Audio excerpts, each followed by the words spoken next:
Good evening all of you and welcome to today's daily test paper discussion. आज हमने conduct किया था practice एफकेट test paper 6 और इस पर्टिकुलर वीडियो में हम लोग इसी के क्वेश्चंस को डिस्कस करने जा रहे हैं। तो let's start our today's questions round. सबसे पहला क्वेश्चन है कि एक cloth merchant says that due to slump in the market he sells cloth at 10% loss but he is using a false meter scale and actually gains 15%। तो तुमको बताना है कि what is the actual length of the scale. तो ऐसे question को करने के लिए वी हैव अ शॉर्टकट कहता है कि ऊपर आएगा true scale upon false scale और ट्रू स्केल से उसको प्रॉफिट होगा तो 100 plus gain upon 100 minus loss percentage. तो ट्रू स्केल का मतलब है यहाँ पे 1 मीटर मतलब 100 और फॉल्स स्केल हमें फाइंड करना है तो यहाँ पे हम लोग फॉल्स स्केल रख देते हैं। 100 प्लस गेन परसेंट हमें 15 का दिया हुआ है और लॉस हो रहा है 10 का।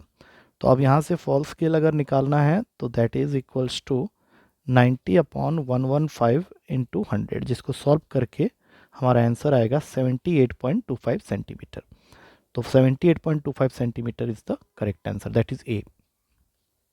अगला क्वेश्चन है, तुम्हारे पास दो नंबर्स हैं जो कि 12:13 में है। Now if 20 is subtracted from each one of them then the new numbers are in the ratio of 2:3 और हमें बताना है स्मॉलर नंबर। तो यहाँ से क्रॉस मल्टीप्लाई कर लेते हैं। 36x minus 60 is equals to 26x minus 40। तो यहाँ से 10x की वैल्यू हो जाती है 20, दैट मीन्स x इज 2। तो तुम्हारा जो स्मॉलर नंबर होगा out of 12x and 13x that will be 12x। तो 12 इंटू 2 हो गया तुम्हारा 24 and that is available in B option. अगला क्वेश्चन है, there is a train which passes a platform man standing on a platform in 10 second. तो time is equals to length of the train upon speed, उसको हम लोग ले लेते हैं x। यहाँ पे मैंने x को लेट किया है, स्पीड ऑफ द ट्रेन। अब इस ट्रेन को मैन को क्रॉस करने में 10 सेकेंड्स लगा है तो तुम्हारा जो लेंथ ऑफ द ट्रेन है वो पहले स्टेप में आ गया है 10x। अब यही ट्रेन जो है नेक्स्ट टाइम कवर कर रहा है एक प्लेटफॉर्म को और अभी भी इसकी स्पीड x ही है लेकिन उसने उसको कवर किया 22 सेकेंड्स में। और यहाँ पे 10x लिख लो क्योंकि LTM ने निकाला हुआ और लेंथ ऑफ द प्लेटफॉर्म हमें इस क्वेश्चन में गिवन है 150। अब नेक्स्ट स्टेप में यहाँ से आ जाएगा 22x is equals to 10x plus 150 that gives 12x is equals to 150। तो x की वैल्यू आ गई 150/12। बट हमें तो लेंथ ऑफ द ट्रेन चाहिए तो हम लोग इसको यहाँ पुट कर लेते हैं। तो 10 इंटू 150/12। अब ये इसको काटेगा 2 के टेबल में 5 और 6 में और 6 इसको काट देगा 25 में। तो लेंथ ऑफ द ट्रेन हो गया 125 metre, that is available in a option. अगला क्वेश्चन है कि 1/5 of the tank is full and if we put 22 litre fuel in it then 314th tank is 3/4th tank is full। That means 3/4 of x minus 1/5 of x जो होगा वो 22 के equal होगा। यहाँ पे x मैंने मान लिया है कैपेसिटी ऑफ टैंक को। तो एलसीएम लेने के बाद ये हो गया 15x minus 4x is equals to 22। That means 11x/20 is equals to 22। इसको 11 काटेगा 2 में और x की वैल्यू आ जाती है 20 इंटू 2 दैट इज 40 लीटर, जो कि ए ऑप्शन में अवेलेबल है। अगला क्वेश्चन है, person distributes pens among 4 friends A B C and D in the ratio of 1/3 1/4 1/5 and 1/6 और क्वेश्चन कह रहा है कि what is the minimum number of pens that the person should have. तो इसके लिए सबसे पहले हमें एलसीएम निकालना पड़ेगा 3 4 5 6 का, जो कि होता है 60।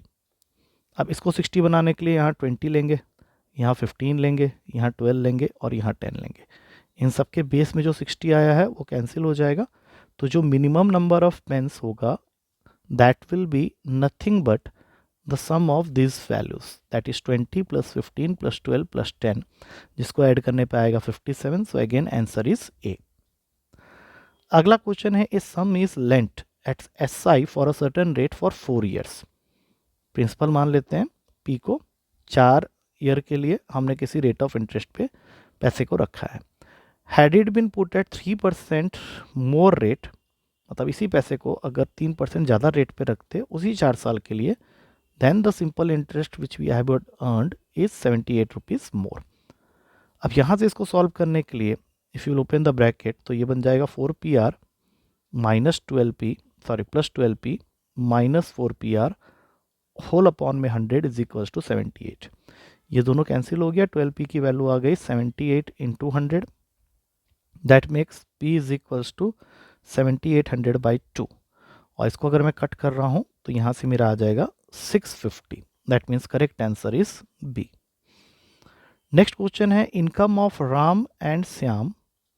राम और श्याम के इनकम का रेशियो दिया हुआ है. यहाँ लिख लेते हैं इनकम, यहाँ लिख लेते हैं एक्सपेंडिचर, और इनकम माइनस एक्सपेंडिचर होता है हमारा सेविंग्स. 3x 4x, और इनके एक्सपेंडिचर का रेशियो 4 और 5 का है तो 4y 5y. तो सेविंग्स हुआ राम के लिए 3x माइनस 4y और श्याम के लिए 4x माइनस 5y. हमें फाइंड करना है ratio of their savings. That means हमें फाइंड करना है 3x minus 4y upon 4x minus 5y. Given that Shyam saves a third of his income, मतलब श्याम की जो सेविंग्स है 4x minus 5y that is 1/3 of his income, जो कि 4x मैंने लेट किया है. तो यहाँ से आ गया 12x minus 15y is equals to 4x, जो कि 8x की वैल्यू को बना देगा 15y. तो यहाँ से x आ गया 15y बाई 8.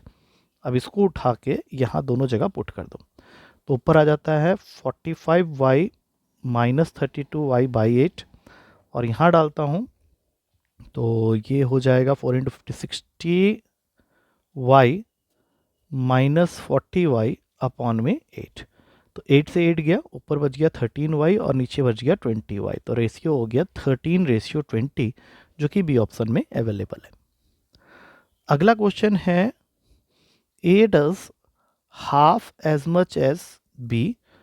नहीं, ये क्वेश्चन थोड़ा सा अलग था, यहाँ पे एक्चुअली निमोनिक्स इसने लिया नहीं है. क्वेश्चन था A does half as much as B and C does half as much as A and B together. मतलब ए जो है वो हाफ ऑफ बी है और सी जो है that is half of A and B together. और क्वेश्चन में ये दिया हुआ है कि सी किसी काम को 40 दिन में ख़त्म कर लेता है. तो अगर सी ए और बी का आधा है और सी खुद 40 दिन में कर रहा है तो ए प्लस बी मिलके उसी काम को 20 डेज में कर देंगे. अब ए जो है वो half as efficient as B है, तो बी को अगर x डेज लगता है तो ए को लगेगा 2x डेज. और इनका कंबाइंड वर्क टाइम हमें दिव्यन है, तो हम लोग यहाँ फॉर्मूला लगा सकते हैं t is equals to T1 T2 upon T1 plus T2. तो t तुम्हारा 20 है, यहाँ पे लिख लो x into 2x upon x plus 2x that is 3x. एक एक x कटा, 2 से ये 10 में कटेगा तो x की वैल्यू आ गई 30. मतलब b को 30 डेज लगेगा और ए एस उसका आधा एफिशिएंट है तो उसको 60 डेज लगेगा. सी का हमें पहले से ही मालूम है, तो तीनों मिला के काम को कितने दिन में करेंगे, तो उसके लिए फॉर्मूला है हमारे पास 1/t is equals to 1/t1 that means 1/30 plus 1/60 plus 1/40. अब इसको सॉल्व करते हैं. 30 60 और 40 का एलसीएम हो गया 120, मतलब यहाँ आएगा 4, यहाँ 2, यहाँ 3, तीनों को ऐड कर लो, ये बन गया 9/120, जिसको काटने पे आएगा 3/40. दैट मीन्स टोटल टाइम लगेगा 40/3 डेज, जिसको हम लोग लिख सकते हैं 13 1/3 days. B is the correct answer. Next question है शॉर्टकट के ऊपर है. ये शॉर्टकट मैंने बताया था. तुम्हारे पास में सबसे पहली चीज़ है कि तुम्हारा पैसा 720 रुपया बन गया 2 साल में, और यही पैसा बन गया 1020 after a further period of 5 years. अब ये लाइन जरूर ध्यान से पढ़ लेना कि 2 साल में तुम्हारा पैसा जो था, कोई भी सम था, प्रिंसिपल था, उसको A1 अमाउंट बनने के लिए दैट मीन 720 बनने के लिए 2 साल लगे हैं, लेकिन उसी पैसे को 1020 बनने में फर्दर पीरियड ऑफ 5 ईयर्स लगे हैं, मतलब 2 + 5 7 साल लगे हैं. तो यहाँ से प्रिंसिपल निकालने का शॉर्टकट कहता है कि A1 T2 minus A2 T1 upon T2 minus T1 कर लो. तो ये डाटा अगर इस क्वेश्चन में हम लोग लगाएं तो ऊपर आ जाता है 720 माइनस इंटू 7 माइनस 1020 इंटू 2 और अपॉन में 7 माइनस 2. तो ये वैल्यू हो गया 4040, ये हो गया 2040 अपॉन में 5. तो टोटल बन गया 3000 अपॉन में 5, जो कि काटने पे देगा हमें 600. That is available in B option. अब आखिरी क्वेश्चन है. 2 आदमी हैं x और y और उनके एज का रेशियो दिया हुआ है 7 और 5 का, 7x/5x. 4 ईयर्स हैंस, आगे जाके 4 साल आगे जाने पे इनका एज का रेशियो हो जाता है 11/9 और हमें चाहिए प्रेजेंट एज ऑफ वाई। तो उसको सॉल्व कर लेते हैं। 63x plus 36 is equals to 55x plus 44। तो यहाँ से आ जाता है 8x इज इक्वल्स टू 8 और x की वैल्यू हो जाती है 1। तो प्रेजेंट एज ऑफ y तो तुम्हारा 5x है, तो 5 इंटू 1 आंसर हो जाता है 5 ईयर, जो कि सी ऑप्शन में अवेलेबल है। So I think with this we come to the end of the discussion of this particular paper. Paper काफ़ी आसान था, that's why most of the students have got good marks. तो कल मिलते हैं next paper के discussion के साथ। इस पेपर के सॉल्यूशन को अच्छे से देख लेना and if you still have any query then you can ask me in the class. कल मिलते हैं, till then take care and thank you to all of you.